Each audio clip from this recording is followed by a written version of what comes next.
Why foreigners get disappointed while traveling in India, although Indian people coming back feeling more joyful and relaxed? We have our own idea and we want to share it with you. Most foreigners travel for joy, so they expect everything to go smooth and nice. They come to India to enjoy food, obviously, colorful markets, beautiful temples, beautiful architecture, and they have this idea in their head that everything is going to be according to plan. India never follows the plan. India always has its own plan.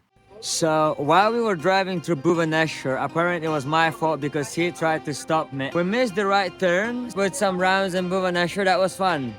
Well, the battery wouldn't work. We tried everything, but it doesn't start. Can't start bikes, and it's getting late. And the sooner you will understand it, the sooner you will start enjoying it. So whenever something goes not as planned, and in India everything goes not as planned, it deducts something from your 100% of joy. So train is late, minus 5% of joy. I think minus 25% when people stuck at the train station for like extra 4-6 hours. That could be sometimes 100%. Rickshaw takes too long, another minus. Somebody cuts you off in traffic, another 10%. And all that can deduct not just 100%, but that can bring you to a negative 100% of your mind state within 1 hour. And then, oh my God, the day is ruined. The trip to India is ruined. So the difference between the reality and their ideal expectations, that brings to some disappointment. Yes. When foreigners in India travel in India, they pursue two absolutely different things. Foreigners travel in India to experience something new, maybe something different, but also they always, as when they go anywhere else, they're trying to enjoy, they're trying to please themselves. Definitely. In 85 to 90% when Indian people travel in India, they're doing it from a point of view visiting of some very holy and very ancient places in order to get benefits. So that brings us to a conclusion. When you're traveling around India and you're pursuing goal of visiting holy places, all the little inconveniences, austerities and all that doesn't bother you that much. Up to an extent when you even think sometimes that the more austerity there was on your way, let's say to a certain place, the more benefits you will get.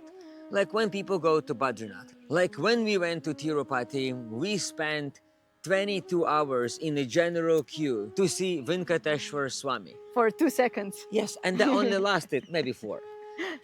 But the feeling and satisfaction that I had that I went through 24-hour general queue, at that point you kind of feel that you deserve to stand before him because you struggled for quite a bit. And that brings us to a Western side. When Westerners are traveling, they're trying to please their material feelings to a maximum level.